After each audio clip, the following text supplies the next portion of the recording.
3 weeks after the battle, Ambassador Thalric stood on the bridge of the UES Retribution. Admiral Jinwu invited him personally. Through the massive windows, Thalric could see Valeria Prime below. The planet was healing. Fires were out. Cities were rebuilding. Life was returning to normal. But Thalric himself was changed. He could not look at the sky without remembering those moments when he thought everything was lost. Then the humans arrived. 300 ships tearing through space, coming to help people they did not know. "Thank you for coming, Ambassador," Admiral Jinwu said. He stood with Commander Hana and Captain Yuna. They all looked tired but satisfied. "I wanted to speak with you before you left," Thalric said. "To understand." "Understand what?" Jinwu asked. "Why you came," Thalric said simply. "We asked for help. We expected maybe a few ships. A patrol, something small. Instead you brought everything. 300 warships. 12,000 soldiers. You fought a battle where you were outnumbered. You lost ships. You lost people. Why? Why did you do all this for strangers?" Jinwu was quiet for a moment. He looked out at the planet below. "Let me show you something, Ambassador." He pulled up a holographic display. It showed Earth, beautiful blue oceans, green and brown continents, white clouds. "This is my home," Jinwu said. "It looks peaceful, does it not? But Earth tried to kill humanity for millions of years. Diseases that killed half our population. Ice ages that nearly froze us to death. Droughts that starved entire continents. And when we finally mastered our world, we almost destroyed ourselves. Wars, nuclear weapons, environmental collapse. 6 different times in our history, humanity nearly went extinct." He changed the display. Now it showed images from human history, battles, disasters, suffering. "Each time we survived because we helped each other," Jinwu continued. "Because when things were darkest, some people refused to give up. They fought. They rebuilt. They said never again and meant it. That is in our nature now, Ambassador. We cannot watch innocent people die when we have the power to stop it. It goes against everything we are." Thalric looked at the images. He saw so much pain in human history, so much suffering. Yet they survived. But we are not human. We are not your people. Captain Yuna spoke up. "That does not matter to us.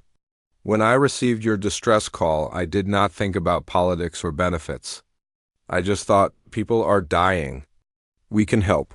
So we help. Besides," Commander Hana added with a slight smile, "the Hravok needed to learn a lesson. Bullies always do." Jinwu nodded. "The Hravok Empire spent 20 years conquering weaker species. They thought power meant they could do whatever they wanted. They needed to learn that there are consequences. That some species will stand up to them. That was us sending a message to the entire galaxy." "And what message was that?" Thalric asked. "That Earth stands with the weak against the strong," Jinwu said. "That genocide will not be tolerated. That when peaceful people ask for help, humans will answer. Not with words. With warships." Thalric felt something in his chest. Hope, maybe. Or perhaps just relief. "The galaxy is afraid of you now. Did you know that?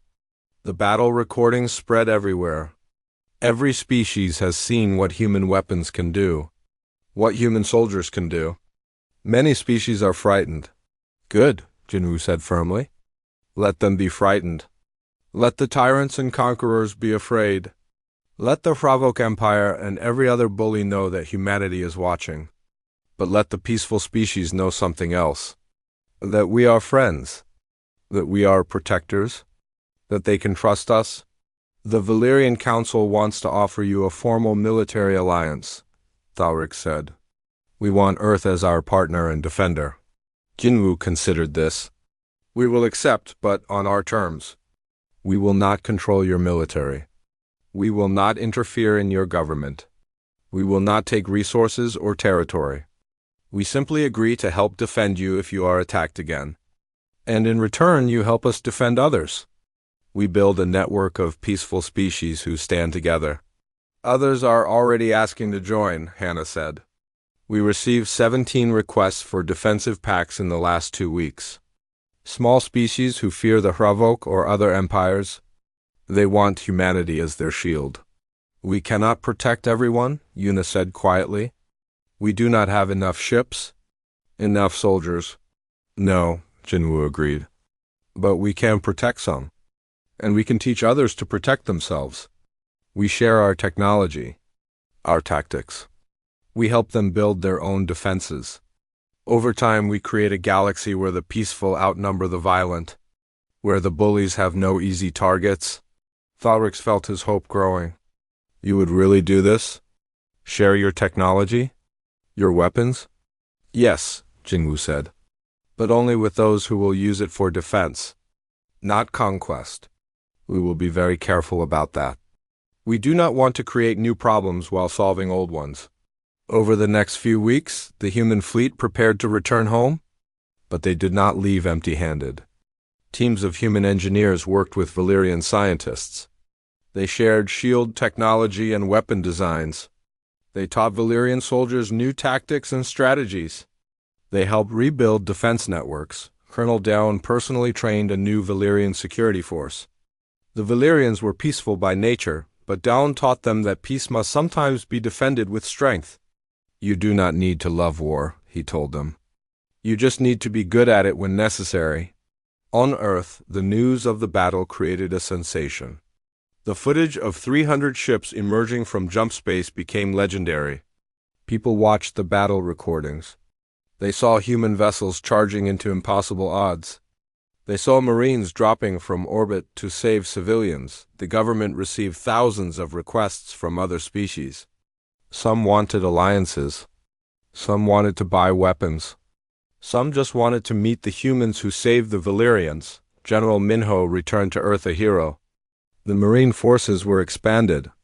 More volunteers than ever signed up. Everyone wanted to be part of the force that helped those in need. Captain Yuna was promoted to Commodore and given command of a new exploration group. But now her missions had a dual purpose. Explore the galaxy and watch for species in trouble. Commander Hana became Admiral Hana and took charge of the Second Fleet. Her brilliant tactical mind would be used to train other officers. To prepare for the next crisis, Colonel Daon received the Star of Terra, the highest military honor. He accepted it on behalf of all the Marines who fought and died on Valeria Prime at the ceremony. He said, "These medals belong to the 73 Marines who did not come home. They died protecting people they never met. They died because that is what humans do. We protect the weak. We stand against evil. And we never abandon those who ask for help." Back on Valeria Prime, the people built a monument in the capital city. It was a statue of a human soldier standing guard. The soldier's armor was scarred from battle. Their weapon was ready, but their face was calm and protective. The inscription was written in both Valyrian and English. They heard our call. They came with a fleet.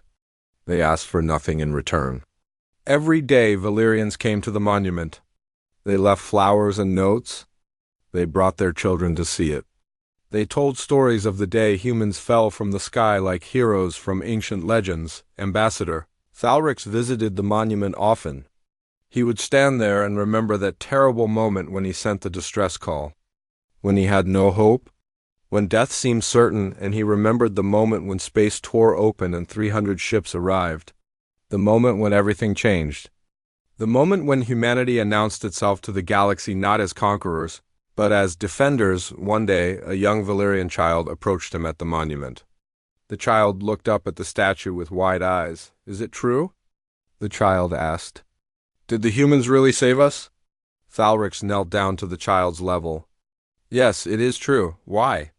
the child asked. "Why did they help us?" Thalrix smiled. It was a question he could answer now. "Because we asked. And because that is what humans do. They help those who need it. They stand against evil. They protect the weak. Remember this, child. Remember that when you grow up. And if someday someone else needs help, maybe you can answer their call. That is how we build a better galaxy." The child nodded seriously and ran back to their parents. Thalrix stood and looked at the statue again. Across the galaxy, things were changing. The Ravok Empire was in chaos. Their client states were rebelling. Their military was shattered. Other empires watched nervously. They saw what happened when you pushed too far. When you made humanity your enemy, but peaceful species watched with different eyes. They saw hope. They saw protection. They saw a young, violent species that chose to use its power to help rather than conquer. The galaxy would never be the same. Humanity had arrived not with exploration or trade, but with a war fleet sent to save strangers. It was a statement, a promise, a warning. We are here. We will fight for the innocent. And we are very, very good at fighting. In the years that followed, more species joined what became known as the Terran Defensive Alliance.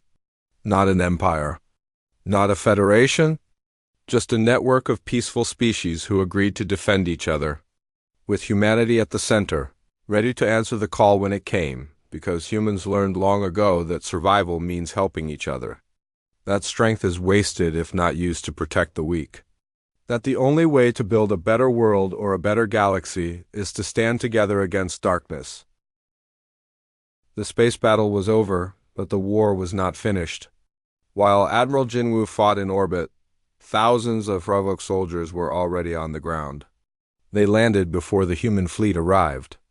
Now they were trapped on Valeria Prime with no way to escape and no support from above, but trapped soldiers were still dangerous soldiers. Colonel Dawan stood in the drop bay of the carrier ship Thunderfall. Around him, 12,000 Marines checked their armor and weapons. The drop bay was massive, filled with rows of individual drop pods. Each pod could carry one Marine from orbit to surface in less than 5 minutes. Dawan was 40 years old and had fought in 6 combat zones.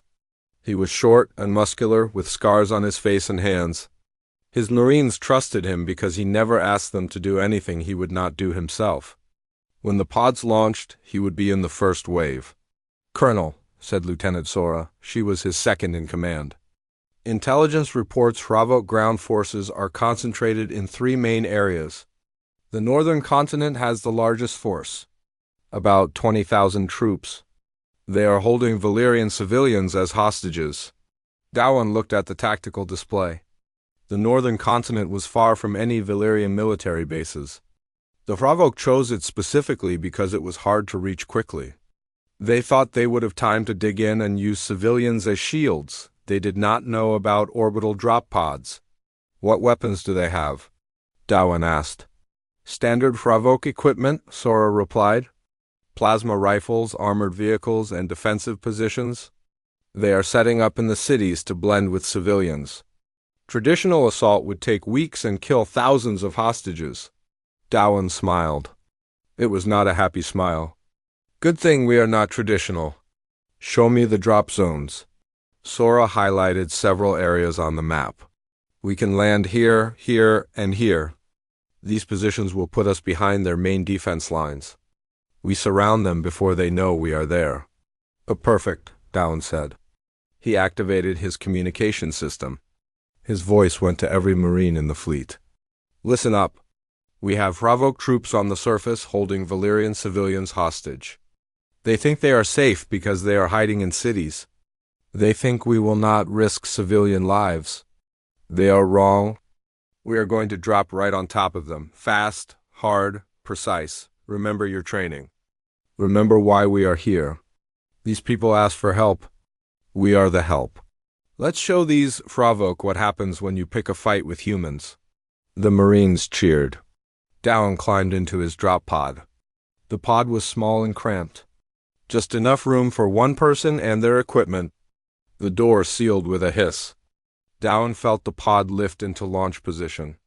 "All units ready for drop," Sora's voice came through his helmet. "Launch in 30 seconds. Dawan took a deep breath. Orbital drops were always dangerous. The pods fell through atmosphere at incredible speeds. If the heat shield failed, you burned up. If the parachute failed, you hit the ground at terminal velocity. If you landed in the wrong spot, you could be surrounded by enemies before you could get out. But humans trained for this. They practiced until orbital drops became routine. Other species thought humans were crazy for using such dangerous tactics. Humans just thought it was efficient. 10 seconds, Sosora said. 5, 4, 3, 2, 1, launch. The pod shot out of the carrier like a bullet from a gun. Down felt the acceleration push him back into his seat. The pod fell toward the planet below. Through the small window, he saw hundreds of other pods falling with him. They looked like meteors. A rain of fire falling from the sky. The pod hit atmosphere. The heat shield glowed red. The temperature inside rose. Dowan's armor cooled his body, but he still felt the heat. The pod shook violently. Alarms beeped. Everything rattled and vibratted. Then suddenly the shaking stopped. The parachute deployed. The pod slowed down. Dowan looked out the window again. He could see the ground now. A city, buildings, streets, and Ravok soldiers looking up at the sky in confusion. The pod hit the ground hard. Dowan felt the impact in his bones, but his armor absorbed most of it. Before the pod stopped moving, he was already hitting the release button. The door exploded outward. Dowan rolled out, weapon ready. He landed in the middle of a city square. Around him, more pods crashed down. Marines emerged and immediately took defensive positions. The Ravok soldiers in the area stared in shock. They did not expect enemies to fall from the sky directly on top of them. One did not give them time to react. Engage targets. Clear the square. The Marines opened fire. Human weapons were loud. They used gunpowder and bullets, technology most species abandoned centuries ago. But bullets worked. They were simple and reliable. And at close range, they were devastating. The Ravok returned fire with plasma weapons. Green bolts flew across the square. One Marine went down. Then another. But the humans kept advancing. Their armor was designed to take hits. They moved like they trained. Fast, aggressive, coordinated. Within 2 minutes, the square was secure. Dowan checked his tactical display. All across the northern continent, similar battles were happening. Thousands of Marines landing behind enemy lines. The Ravok forces were surrounded before they even understood what was happening. Sora, report, Dowan said. All units landed successfully, sir, Sora replied. 96% combat effective. We have Ravok forces contained in sectors 3, 7, and 12. They are trying to retreat to the city center where the hostages are held. Do not let them reach the hostages, Dowan ordered. Cut off their retreat routes. Force them to surrender or fight in the open. Yes, sir. Dowan led his squad through the city streets. They moved carefully. Civilians were everywhere, hiding in buildings and basements. The Marines marked safe buildings with bright paint, so other units would know not to fire there. They found a group of Ravok soldiers trying to drag Valyrian civilians toward an armored vehicle. Dowan's squad took position behind cover. Let the civilians go, Dowan shouted in the Ravok language. All human Marines learned basic phrases in multiple languages. Surrender now. The Ravok commander, a large soldier in black armor, laughed. You will not shoot while we hold these people. You humans are weak. You care too much about innocent lives. Dowan sighted down his rifle. You are right. We do care about innocent lives. That is why we will not let you take them. 2 things happened at once. A human sniper on a nearby roof took the shot. The Ravok commander's head snapped back and he fell. At the same time, Dowan's squad rushed forward. They moved so fast that the other Ravok soldiers barely had time to react. The Marines pulled the civilians away from danger and neutralized the Ravok troops in seconds. Get these people to safety, Dowan ordered. His squad escorted the civilians to a secure building marked with human symbols. The fighting continued for hours. The Ravok were tough soldiers. They did not surrender easily, but they were cut off from support and surrounded. Every time they tried to use civilians as shields, human precision fire took out the threats without harming innocents. Every time they tried to retreat, Marines were already waiting for them. By nightfall, the battle was nearly over. Most Ravok troops surrendered. A few small groups fought to the death. But the northern continent was secure. Dallin stood on a rooftop, looking over the city. Fires burned in several places. Buildings were damaged, but the civilians were safe. His Marines had moved thousands of Valyrians to secure zones. Medical teams were treating injured people. The hostage crisis was over. "Colonel," Sora said, climbing onto the roof to join him. "Final count. We lost 73 Marines. 300 wounded. Enemy casualties are approximately 15,000. 5,000 Hravok surrendered.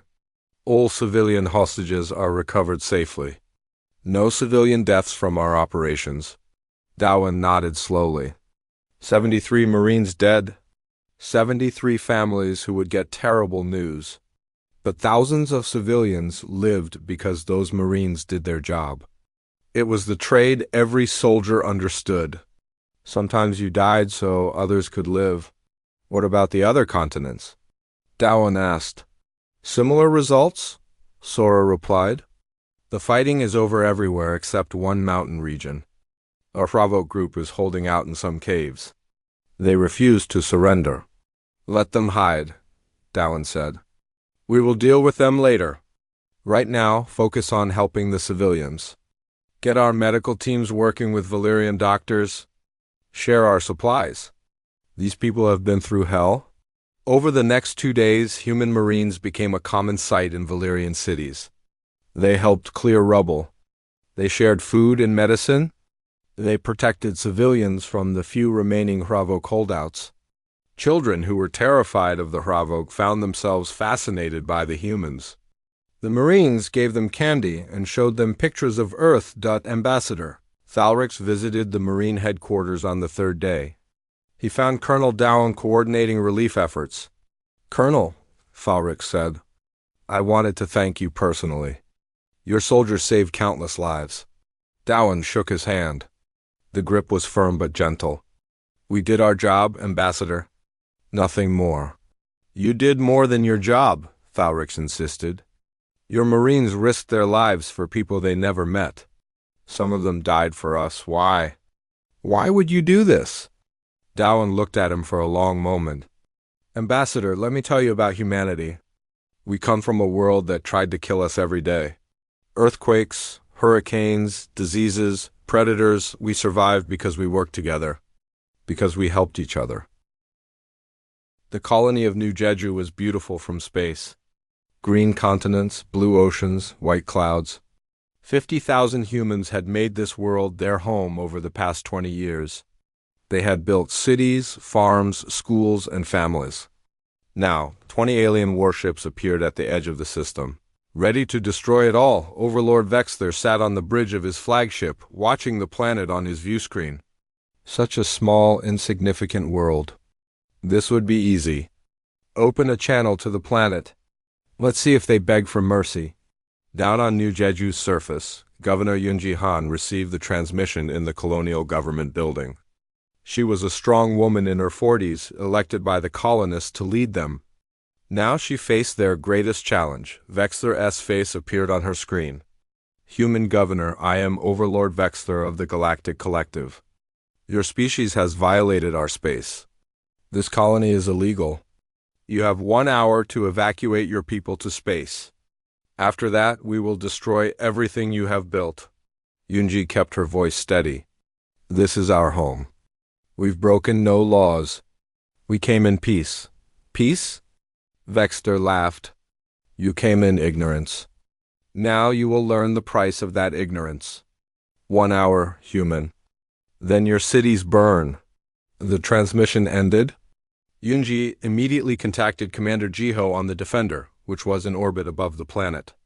They've given us 1 hour. I heard, Jiho replied.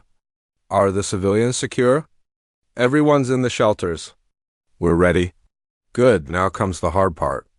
We wait for them to make the first move. Jiho looked around his bridge. His crew was calm, professional, ready. Weapons Officer Seok Yoon sat at his station, fingers hovering over the controls. The weapon systems were charged and ready, but locked. They couldn't fire first. Those were the orders from Earth. Sir, the collective fleet is moving into attack formation, Seok reported. They're spreading out to target multiple cities simultaneously. Let them get comfortable, Jiho said. They need to think they're in control. The collective warships moved closer to the planet, their weapons powering up. Aboard Vexthor's flagship, the crew was excited. This was going to be a glorious victory. Easy prey. A story to tell for years. Sir, I'm detecting one small ship in orbit, a collective sensor officer reported. It appears to be a defense frigate. Very outdated design. Vexthor looked at the image. One tiny ship, alone. He almost felt sorry for them, almost. Hail them. Let's see if they surrender. The transmission opened. Commander Jiho's face appeared, calm and serious. This is Commander Jiho Kwan of the human ship Defender. You are targeting civilian population centers. This is a war crime. War crime. Vexthor was amused. There is no war, human. This is an execution. Your single ship cannot stop us. Power down and abandon your vessel. I will allow you to reach the surface before we begin. I decline, Jiho said simply. Then you will die first. Vexthor cut the transmission and turned to his weapons officer. Destroy that ship. Then begin bombardment of the planet. The collective fleet opened fire. Energy weapons blazed across space, 20 ships all targeting the Defender simultaneously. The human frigate disappeared in a massive explosion of plasma and light. Vexthor smiled. One ship destroyed. Begin planetary bombardment. But then his sensor officer made a confused sound. Sir, I'm still detecting the human ship. It's still there. What? That's impossible. The smoke and energy cleared. The Defender sat in space, completely undamaged. Its shields hadn't even flickered. Sir, their shields absorbed all our fire. No damage detected? The sensor officer's voice was worried now. Before Vexthor could respond, the Defender vanished. Just disappeared from all sensors. Where did it go? Vexthor demanded. I don't know, sir. It's just ... Commander Kralaniak, Vexthor second, was checking his own displays. Overlord, this isn't right. Their technology shouldn't be capable of explosions ripped through the collective fleet. 3 ships on the left flank suddenly lost all power, their engines dead, shields down. Warning alarms blared across every bridge. What's happening? Vexthor shouted. Sir, they're using some kind of kinetic weapons. Magnetic accelerator cannons firing from... I can't locate them. The ship is moving too fast. The Defender had activated its full systems. Adaptive stealth technology made it nearly invisible to sensors. Quantum displacement drives let it move faster than anything the collective had. And its weapons were devastating. Seok-Yoon fired with precision. Each shot was calculated, targeting specific systems. He wasn't trying to kill the alien crews, just disable their ships. Rail cannon rounds, accelerated to incredible speeds, punched through alien armor like paper dust. Another 3 ships went dark. Then 2 more. The collective fleet was in chaos, unable to track their attacker, unable to fight back. Their advanced plasma weapons were useless if they couldn't lock onto a target. Full defensive formation, Vexthor ordered. All ships maximum shield power. It didn't matter. The Defender appeared for split seconds, fired, then vanished again. 9 ships were now disabled. Then 10, 11. The precise attacks never stopped. Commander Kralaniak grabbed Vexthor's arm. Overlord, we need to retreat. This isn't a battle, it's a slaughter. No, we have superior numbers. We can. Another explosion cut him off. His own flagship shuddered as something struck the port side. Shields held, but barely. Warning lights flashed across every console dot in orbit. Commander Jiho watched his tactical display. Seok had disabled 12 ships now. 8 remained active. Seok, disable their weapons but leave their engines? I want them to be able to run. Yes, sir. Seok adjusted his targeting. The next few shots were even more precise, taking out weapon arrays while leaving propulsion systems intact. The remaining collective ships finally broke formation and ran. They jumped to FTL as fast as their drives could charge. Desperate to escape the invisible predator hunting them, only 3 ships managed to flee. 17 remained, powerless and drifting. Their crews were alive but trapped, waiting to see what the humans would do next. Vexler sat in his command chair, stunned. How had this happened? 20 ships against 1, and they had been destroyed in less than 5 minutes. His hands shook as he tried to understand. The defender appeared in front of his view screen, finally visible. It looked so small, so simple, but it had just defeated an entire fleet. Jiho's face appeared on Vexler's screen. Overlord Vexler, your attack has failed. Your ships are disabled but intact. Your crews are alive. We could have destroyed you all, but humans don't kill unnecessarily. How? Vexler whispered. Your technology was primitive? We scanned you. You saw what we wanted you to see, Jiho said. You judged us without truly looking. You attacked civilians without provocation. You learned nothing about us before deciding we were beneath you. Commander Krilinok spoke up. What will you do with us? We'll tow your ships to the edge of the system and repair your life support. Then you're free to go. Take a message back to your collective. Humanity wants peace, but we will defend ourselves. You attacked us. You lost. Remember that. Vexler's face burned with shame and rage. The collective will send more ships? Hundreds of ships. You cannot defeat our full might. Perhaps, Jiho said calmly. But you might want to consider whether that's a fight you really want. You came with 20 ships and left with 3. What happens when you bring hundreds?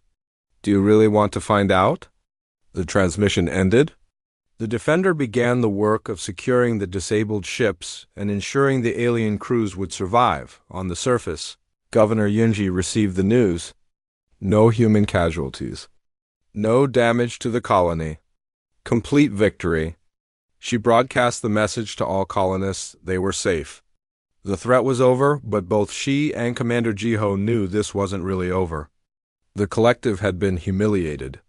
They would respond. The question was how. In the command center, Seok looked at his captain. Sir, do you think they'll come back? Yes, Jiho said. But next time they'll bring everything they have. And so will we? 3 collective ships jumped into FTL, carrying news of the impossible defeat. The message would reach the High Council within hours. And then the real war would begin. Admiral Jinwoo stood in the war room, deep inside Earth Command headquarters. Around him, 30 other officers stared at the holographic display. The message from the Valyrians played for the 3rd time. When it ended, the room stayed silent. Jinwoo was 55 years old. He had gray hair and calm eyes. He fought in the border wars against pirates. He helped rescue colonies from natural disasters. He knew what war looked like. He knew what desperation sounded like. And he heard both in that message. How long ago was this sent? He asked. 4 hours, sir, replied Commander Hana. She was young but brilliant. Her tactical mind was the best in the fleet. Captain Yuna's ship intercepted it first. She is already moving toward Valyrian space, but she is 6 days away. And the Valyrians? Jinwoo asked. Hana pulled up more data. Intelligence suggests they have maybe 2 weeks before the Hravok fleet arrives at their capital world. Maybe less. General Minho spoke up from across the table. He commanded the marine forces. Do we even know these Valyrians? Have they ever helped us? No, Jinwoo admitted. We have never had contact with them beyond basic greetings. They are not allies? They are not trade partners. They are just another species in the galaxy. Then why should we risk our people? Minho asked. His voice was not angry. Just careful. We have our own problems, our own borders to protect. Jinwoo looked at the frozen image of Ambassador Thalrix on the screen. The alien looked tired and hurt, desperate. Show me the intelligence report on the Hravok, Jinwoo said. Hana pressed buttons. New images appeared? Burning planets. Destroyed cities? Mass graves. The Hravok Empire has been expanding for 20 years. They have conquered or destroyed 15 species. They take no prisoners. They allow no surrender. They practice total extermination. Every world they conquer becomes empty. They kill everyone. The room was quiet again. The officers looked at the images. Some looked away. Jinwoo had seen these reports before. He studied every major power in the galaxy. He knew about the Ravok. He knew what they were. This is genocide, he said quietly. This is not a war. This is extermination. And these people asked us for help. We are not the galaxy's police, said Admiral Sojin. She commanded the defense stations around Mars. We cannot fight every evil in space. No, Jinwoo agreed. We cannot fight every evil. But we can fight this one. Right now, today. He stood up and walked around the table. All eyes followed him. Let me tell you what I see. I see a peaceful people being murdered. I see a bully destroying everything in its path. I see exactly what happened to us 100 times in our own history. War, conquest, genocide. We know what this is. We have been the victims. We have been the survivors. We have been the ones crying for help when help did not come. He stopped and looked at each officer. Humans almost went extinct 6 different times in our history. Diseases, wars, climate disasters. Each time we survived by helping each other, by refusing to give up, by saying never again and meaning it. That is what makes us human. Not our weapons, not our ships, our refusal to let evil win when we can stop it. General Minho nodded slowly. You want to mobilize the fleet? All of it, Jinwoo said. Everything we have. Everything we can move. I want the biggest war fleet humanity has ever assembled. I want to send a message to the galaxy. When someone asks Earth for help, we do not send a patrol. We send a fleet. That will take days, Sujin said. The Valyrians might not have days. Then we move fast, Jinwoo replied. Hannah, how long to assemble a strike force? Hannah was already calculating. If we use emergency protocols, we can have the first fleet ready in 24 hours. The second and third fleets will need 3 days. The full fleet, including reserves, will take 5 days. The Ravok fleet is 10 days from Valyria Prime, Jinwoo said. We can be there in 7 if we push the engines. That gives us time to prepare. This will cost billions, Sujin said. Fuel, ammunition, resources? The council will demand answers. Jinwoo smiled. Then I will give them answers. But first I need your vote. All senior officers must agree to full mobilization. So I ask you now, do we go? He looked around the table. One by one, the officers nodded. Even Sujin nodded, though she looked worried. General Minho hit the table with his fist in agreement.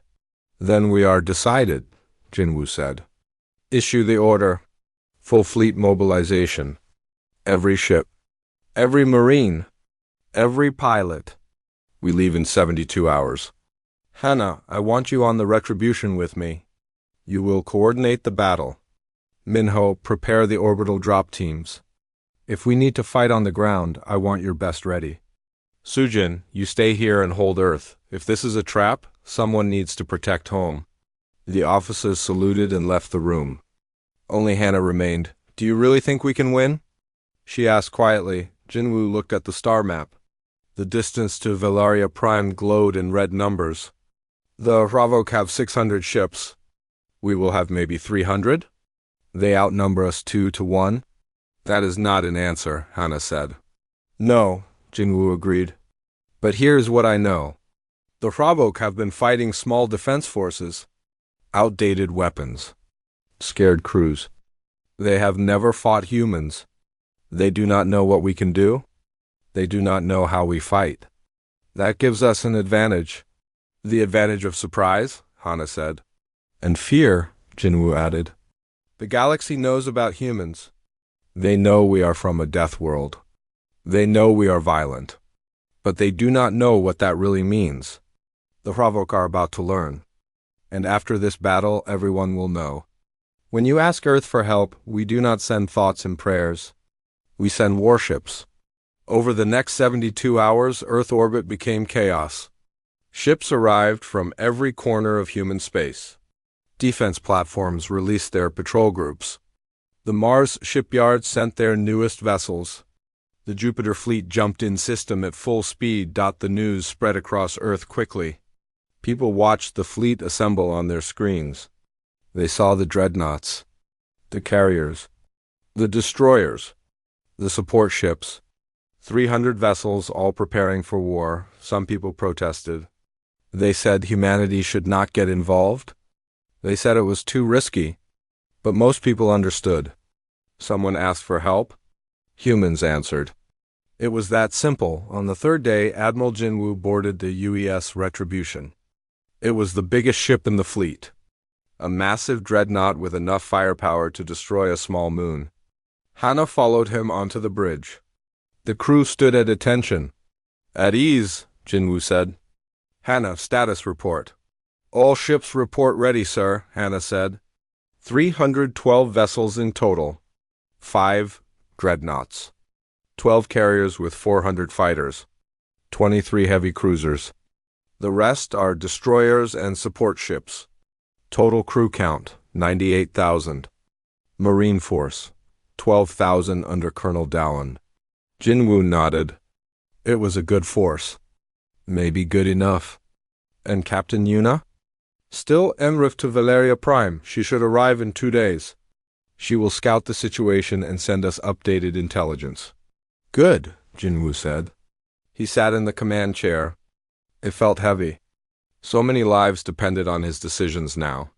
He looked at Hannah. Send a message to the Valerians. Tell them help is coming. Tell them to hold on. Yes, sir. Jinwoo activated the fleet-wide communication. His face appeared on every ship. This is Admiral Jinwoo. Today we depart for Valeria Prime. We go to help people we have never met. People who asked us for help in their darkest hour. Some of you wonder why we risk so much for strangers. I will tell you why. Because we are human. Because we remember what it is like to face extinction. Because we promised ourselves never again. Not to us and not to others if we can stop it. So we go, we fight. And we win. That is what humans do. Prepare for jump. We leave in 1 hour. The message ended. Across the fleet, crews prepared for the journey. Weapons were loaded. Engines were checked. Pilots climbed into fighters. Marines checked their armor. In 1 hour, the fleet jumped. 300 ships vanished from Earth orbit in flashes of light. They traveled faster than light, racing across the galaxy. Racing toward a battle that would change everything. Racing toward a war fleet that had no idea what was coming. The humans were coming. And they were not coming quietly. The meeting hall was filled with smoke and fear. Ambassador Thaurix stood at the center, his blue skin covered in bandages. Around him, the leaders of 7 alien species sat in silence. They all knew the truth. They were losing the war. The Ravok Empire had come without warning. Their ships appeared in the sky 3 months ago. They demanded surrender. When the Valerian Council refused, the Ravok started destroying worlds. 3 planets were gone now. Billions of people were dead. The Council's defense fleet was destroyed. Only small groups of ships remained, hiding in asteroid fields and empty space. Thaurix looked at the faces around him. He saw fear in their eyes. He saw defeat. The Council members had tried everything. They called their old allies. No one answered. They bought weapons from traders. The weapons were too old and too weak. They sent peace messages to the Ravok. The messages were ignored. We have one choice left, Thaurix said. His voice was quiet but firm. We must contact the humans. The room exploded with noise. Everyone started talking at once. Some council members stood up from their seats. Others made sounds of shock and anger. The humans? Elder Vashana shouted. The Deathworlders? Are you insane? Thaurix raised his hand. The room slowly became quiet again. He knew this would be difficult. Everyone in the galaxy knew about humans. They were the species that came from a death world, a planet that killed most things that lived on it. A world with violent weather, dangerous animals, and deadly diseases. Yet humans survived. More than survived. They thrived. Humans joined the galactic community only 50 years ago. Most species avoided them. They were too different, too violent, too unpredictable. Humans fought each other for thousands of years before they reached the stars. They knew war in ways other species had forgotten. I know what you are thinking, Thaurix continued. Humans are dangerous. They are aggressive. They are frightening. But look at us. Look at what we have become. We are about to die. All of us, our families, our children, our entire civilization. The Fravok will not stop until we are all dead. He pulled up a hologram. It showed the Fravok fleet positions. Red markers covered the map.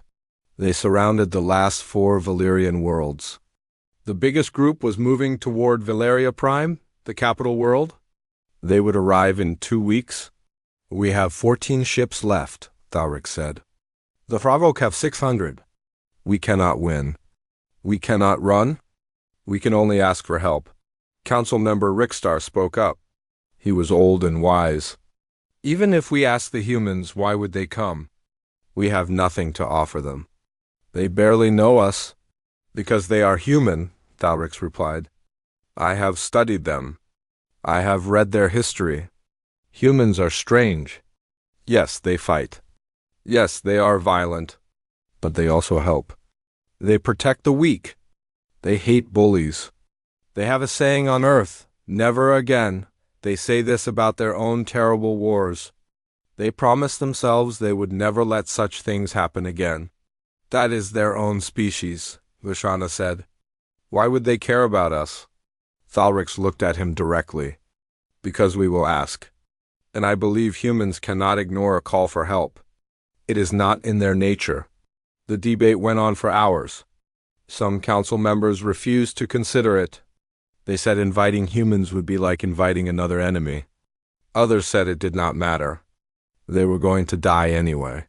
Why not try everything? Finally, they voted. The vote was close. Very close. But it passed. They would send a message to human space. Thaurix went to the communication center immediately. The technician, a young Valyrian named Kiriso, prepared the long-range transmitter. Her hands shook as she worked. What should we say? She asked. Thaurix thought carefully. He did not want to sound desperate, even though they were. He did not want to demand help. He wanted to be honest. Send this message, he said, to any human vessels in range. This is Ambassador Thaurix of the Valyrian Council. We are a peaceful alliance of 7 species. We are under attack by the Fravok Empire. Our worlds are falling. Our people are dying. We have lost almost everything. We ask for any support you can provide. We ask for help. Please, if anyone can hear this, please help us. Kiriso typed the message. Her eyes were wet with tears. Do you really think they will come? Thaurix put his hand on her shoulder. I do not know. But hope is all we have left. She pressed the button. The message transmitted across space, moving faster than light through the communication network. It would reach human space in a few hours. Now all they could do was wait. Thaurix walked to the window. He could see Valeria Prime below. It was beautiful. Blue oceans, green continents, white clouds. Billions of people lived down there. They did not know how little time they had left. They still went to work, sent their children to school, made plans for the future. In 2 weeks, the Fravok fleet would arrive. Without help, those people would all die. Thaurix closed his eyes. He thought about humans, the Deathworlders, the species that evolved in hell and somehow became explorers and scientists, the species that fought terrible wars but also created beautiful art, the species that could be so gentle and so violent at the same time. Please, he whispered to the empty room. Please hear us. Please come. Far away, in the outer rim of human space, a ship received the message. The communication officer on duty stared at his screen. He read the message 3 times to make sure he understood it correctly. Then he ran to the bridge. Captain Yuna. he shouted. "You need to see this right now?" Captain Yuna was reviewing star charts when the officer burst in. She looked up, annoyed at the interruption. But when she saw his face, she knew something serious had happened. "What is it?" she asked. He played the message. Yuna listened. Her expression changed from confusion to shock to something else. Something harder. When the message ended, she stood up. "Send this to Earth Command immediately. Maximum priority. Then plot a course to the Valyrian system." "Ma'am?" the officer asked. "We are an exploration ship. We are not equipped for combat." Yuna looked at him. "I know, but we can be there first. We can buy time. Send the message, now." As the officer ran to follow her orders, Yuna looked at the star map. She found the Valyrian system. It was far away. Too far for her small ship to make a difference, but Earth Command would receive the message. And if she knew her people at all, she knew what would happen next. Humanity would not send a small patrol. They would not send a token force. They would send everything. She just hoped they would be fast enough.